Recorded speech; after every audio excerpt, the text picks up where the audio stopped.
कर्तव्य है। आप अध्यापन कर रहे हैं, आप जो भी काम कर रहे हैं उसको सही ढंग से करिए।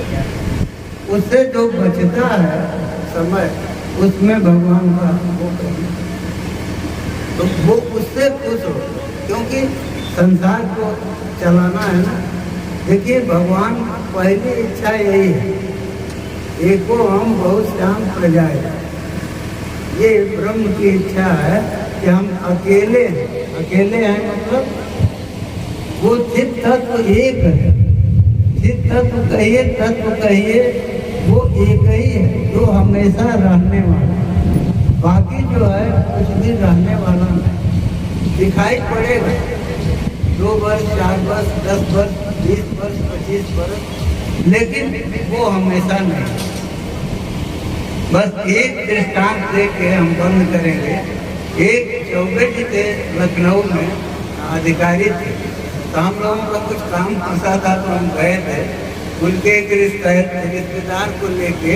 तो वो डरते बहुत थे उनसे, क्योंकि वो कहें कि बात नहीं करते हैं। तो हम कहें कि नहीं आप चलिए, आपको बात नहीं करना, आपको देखेंगे तो हम लोगों का प्रवेश हो जाएगा, फिर बात तो हम लोग कर लेंगे, आप उसकी चिंता मत करें। तो गए हम लोग, तो हमसे उन्होंने कहा कि बोले ये वेदांत जो है आजकल सबको अद्वैत का भूत चढ़ा है ना, सब लोग दर्शन पढ़ना चाहते हैं, जानना चाहते हैं।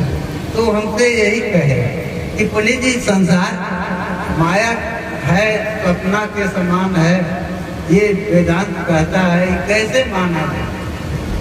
तो हम कहे कि वेदांत ये कहता है कि ये संसार है ही नहीं है। बात जो वो असली कहता है वो यही है कि ये है नहीं, केवल दिखाई पड़े। स्वप्न तो कुछ देर रहता है ना, ये उससे भी गया हुआ, लेकिन अब वो समझावे किस तरह। तो हम कहें कि आपको एक उदाहरण हम देते हैं, इससे आप बुद्धिमान आदमी, आप किसी से पूछिएगा। तो हम उनसे कह के चाहिए बताइए कि अगर एक लोहे का घड़ा या मिट्टी का घड़ा, कोई भी घड़ा एक जगह रख दिया जाए और एक देखने वाला हो जो उसको निरंतर देख रहे, तो होगा क्या? 10 वर्ष, 5 वर्ष, 20 वर्ष, 25 वर्ष, 100 वर्ष, 1000 वर्ष में ऐसी स्थिति आ जाएगी कि उस घड़े का नामो निशान मिट जाएगा, कुछ भी वहाँ रहेगा।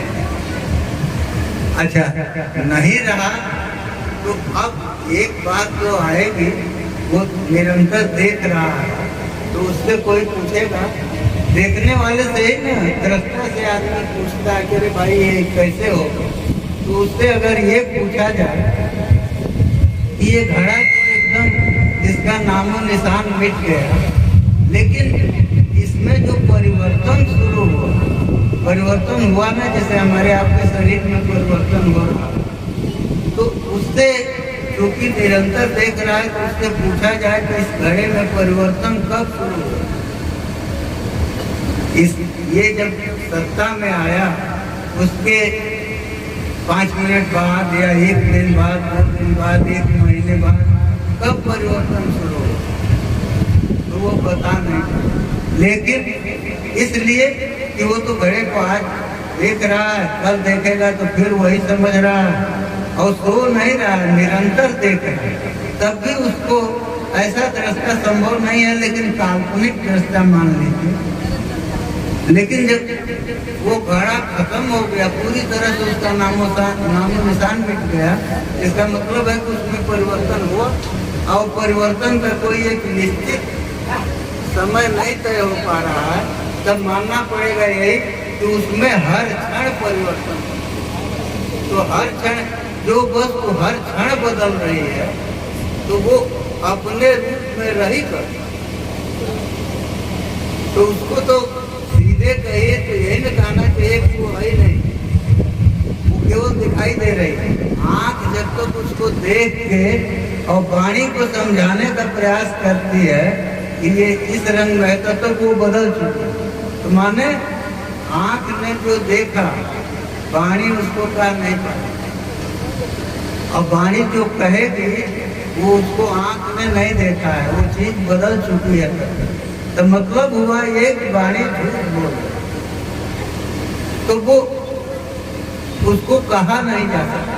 तो जो परमात्मा की रचना के ही बारे में हमारी वाणी मौन है, हम उसी को नहीं कह सकते, तो परमात्मा के बारे में क्या कह सकते? तो वहाँ तो न बुद्धि जाती है, न मन जाता है, कुछ भी जाता नहीं। लेकिन अपनी कृपा करके वो हमको आपको बता देते हैं, तो जानो ये जनाई। तो ये उनको हमने समझाया कि देखिए ये स्थिति है। इसीलिए दार्शनिकों ने कह दिया कि हर क्षण पदार्थ बदल रहा है, केवल एक चित्त शक्ति ऐसी है, आत्मा है, या उसको ईश्वर कहिए, जो कहिए वही है जो बदलता नहीं, और तर्क से सिद्ध होता है। क्यों? मान लीजिए परमात्मा हमेशा रहता है, हम कहते हैं, कोई कहे कि भाई यहाँ कर हजारों करोड़ों अरबों चीजों को हम देख रहे हैं, सब के सब कोई हर चीज नष्ट हो जाती है, तो ये हम कैसे मान लें कि परमात्मा हमेशा? तो देखिए एक ही तर्क, कोई भी चीज उसकी सत्ता तब है जब उसको कोई बताने वाला है। तो अगर परमात्मा नहीं होगा तो ये संसार नहीं है, इसको बताने वाला भी कोई नहीं। तो एक साक्षी तो चाहिए, तो उसको चाहे जिस रूप से आप मान लीजिए, मानना तो पड़े। और बहुत लोग इसको भी नकारते हैं, वो भी नहीं है।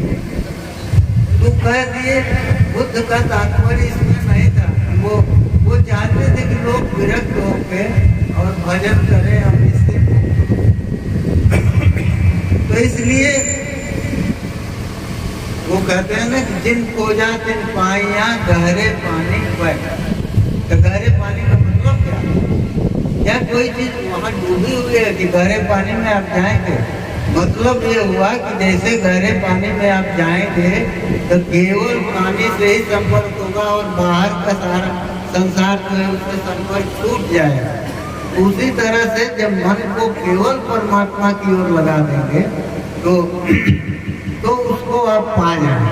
जिन खोजा तिन पाइया, लेकिन गहरे पानी में जब जाएंगे तब जान पाएंगे। और अंतिम एक बात हम आपको कहेंगे, विराम देंगे, क्योंकि धुरंधर जी की वाणी का जो रस है उसको पीने में बड़ा आनंद है। तो देखिए लोक शास्त्र जैसे परमात्मा को जानने का सरल सीधा उपाय तो बहुत से हैं, एक दो नहीं है, बहुत से। और इसीलिए गीता को योग शास्त्र कहता है। अब कोई कहेगा कि वो एक जगह तो सत्य में किसमें, तो प्राणायाम की बात तो वहीं किए हैं। तो योग का मतलब लोग समझते हैं खाली प्राणायाम, ऐसा नहीं। योग का अर्थ दो होता है। एक योग शब्द का एक अर्थ है मिलना। तो मिलना किसका होगा? स्वाभाविक है कि जो लोग अलग हैं मिलना उनका। तो योग का एक अर्थ तो ये, दूसरा अर्थ है योग माने समाधि। तो समाधि का अर्थ क्या है? संस्कृत में सम का अर्थ होता है अच्छी तरह से, आदि माने आधान, स्थापन, अच्छी तरह से स्थापित करना। तो किसको कहाँ स्थापित करेंगे?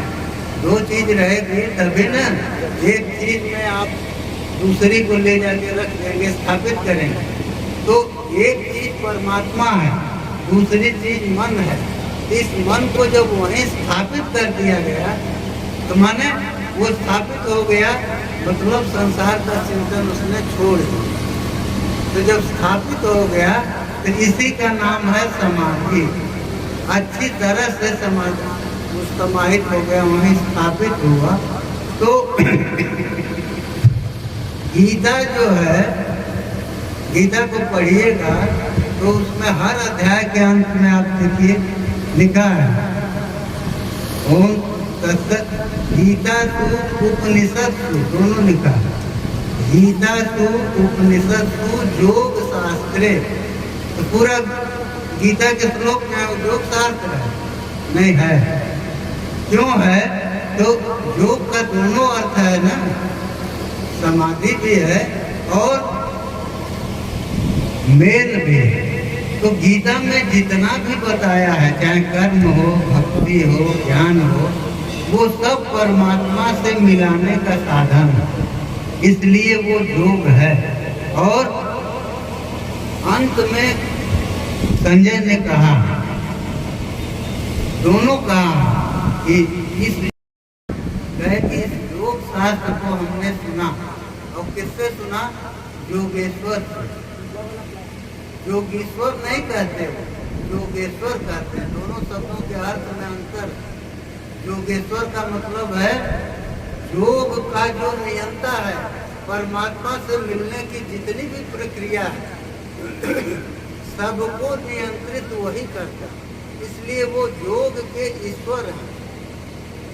और जब योगीश्वर करेंगे तो योगियों के ईश्वर है। तो ठीक है, दोनों अर्थ सही है, लेकिन वहाँ जो है योगेश्वर शब्द का प्रयोग किया है व्यास जी। योगम योगेश्वरा कृष्णा साक्षात कथयता स्वयं, कहे कि हमने इस योग को सुना और साक्षात योगेश्वर जो कृष्ण है वो बोल रहे थे। तो ज्ञान जो है वो भी योग है, भक्ति जो है वो भी योग है, कर्म भी योग है। योग है माने परमात्मा से मिलाने का साधन।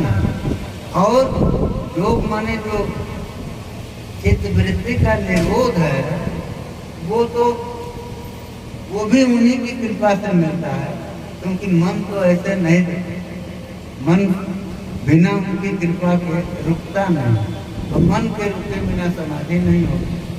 तो इसलिए उनकी कृपा दोनों इस तरह से जरूरी है और मिलना है। दार्शनिकों का मतभेद वहीं से शुरू होता है। वो कहते हैं, जैसे वेदांती लोग कह देते हैं कि ईश्वर में हमारे में कोई अंतर नहीं, दोनों एक ही।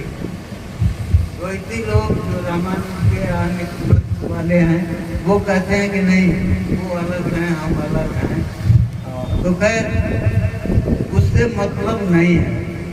जानते हैं ये विवाद जो है ये सबसे बड़ा नुकसानदेह है।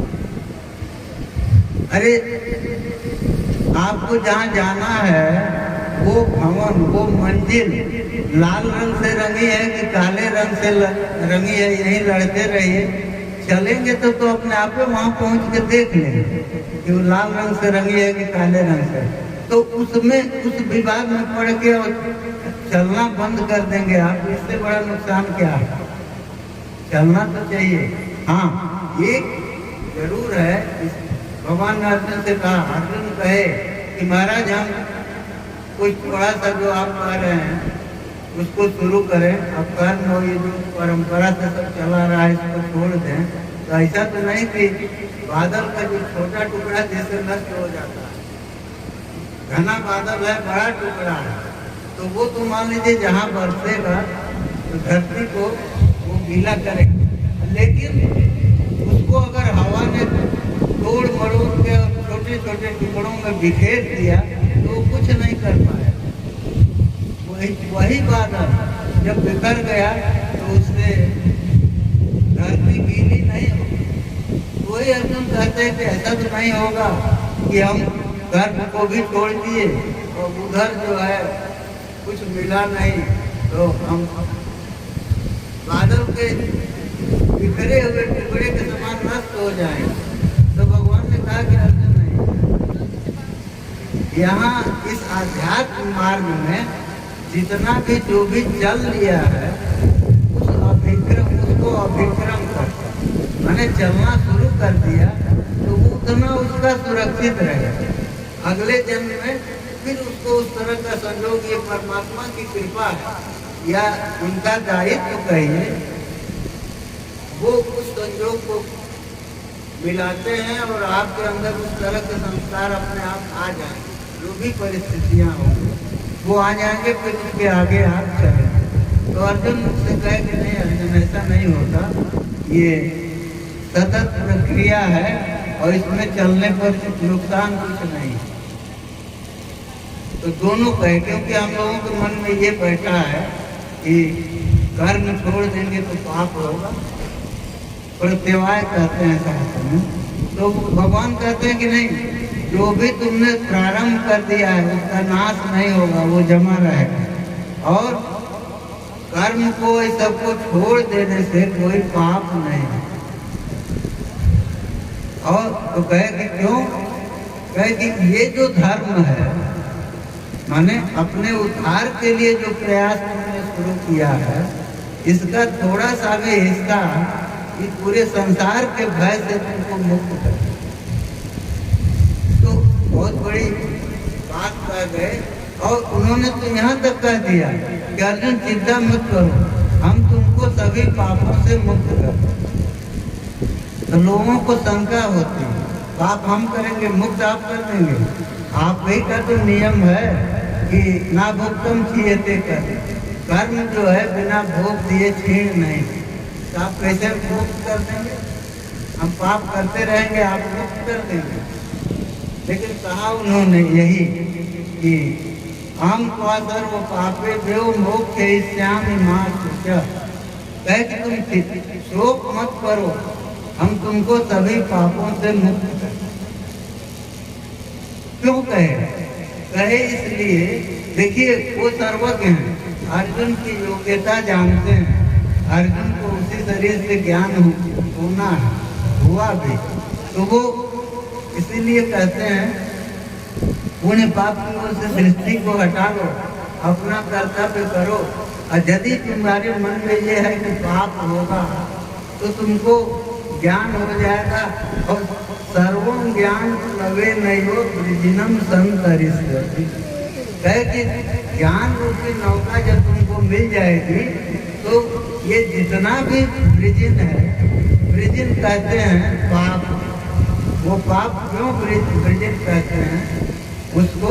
इसलिए कि वो परमात्मा का वर्जन करता है, परमात्मा से हमको दूर करता है, इसीलिए उसका नाम पाप है, वृजिन है।